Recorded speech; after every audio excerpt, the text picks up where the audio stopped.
Hello everyone.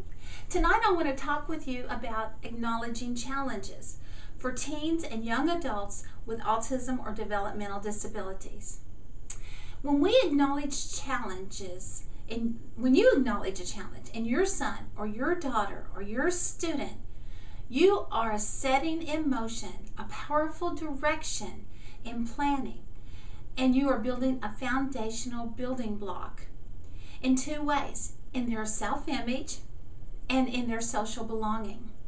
And you might say, well, Jackie, isn't acknowledging challenges the same as a disability characteristic or disability label?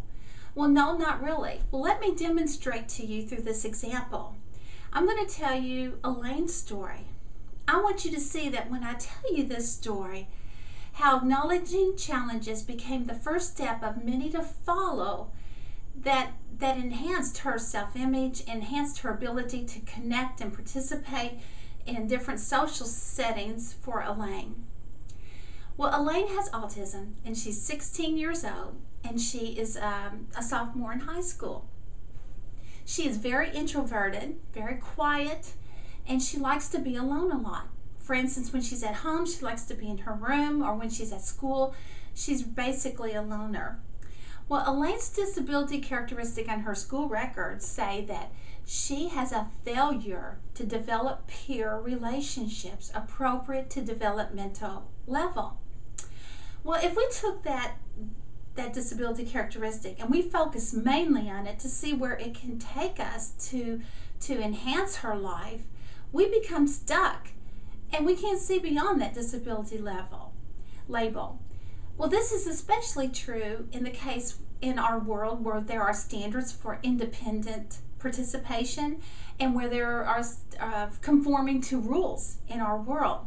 Well, let's take this perspective. Let's go a little deeper on Elaine's behalf, and let's translate that disability characteristic into something else.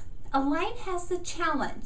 Something comes between her and the setting she wants to go participate in. She has a challenge to enter or independently or seek activities on her own to participate in a meaningful way and connect to peers her own age.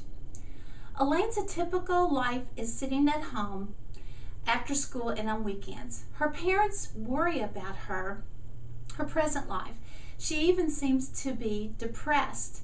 They agonize over, if life is like this now, what will it be like when she graduates from high school? And will she be able to get a job? How will she manage college? And all of the connections that she has to do there. Most importantly, they are concerned about her well-being and her level. She seems to be depressed. Well, they see Elaine. They wish others would see the Elaine that they see. She's a delightful young teenager, and she has so much value and so many gifts. But they also realize that if Elaine is going to make these social connections, there will have to be a support in place that will help connect her to these other areas of living. Well, her mother noticed that Elaine loves to, for hours, will stay in her room.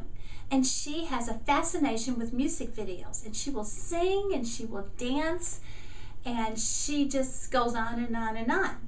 So her mother believed that if she could somehow connect those interests and strengths of Elaine's with supports possibly that could give what Elaine needs and enable her to participate in the setting. So she set out to talk with her teachers and other school staff, and this is what happened. Number one, Elaine's teacher took her interest in music, and she is now part of a drama class, and she chooses songs and music on a team. She's one of many team members that chooses songs for the plays that are going to be performed in school. Number two, another teacher discovered that she was very good at singing, and she is now in the choir, and she found out that she has a very strong alto voice, and she practices daily with the alto group. And thirdly, her parents are taking an active effort to have her participate and go to community events that have to do with music, and they encourage her to invite, or sometimes they arrange that some of her peers, her friends that she's met in choir and in the church youth group, or in the drama class, that one of them will go with her to these musical events. And this has positively changed her self-image, and it has positively enhanced her ability to socialize and connect with peers her own age. I have written a blog on this, and if you go to my Facebook page, Dr. Jackie Marquette, I have a checklist of 5 questions that parents and teachers or people who support people with autism and disabilities to ask in order to get to these areas and to open up possibilities and doors for people with autism. So I also encourage your input and your feedback. Please give me feedback. I am writing a book on the capability approach, and I look forward to your feedback. Thank you.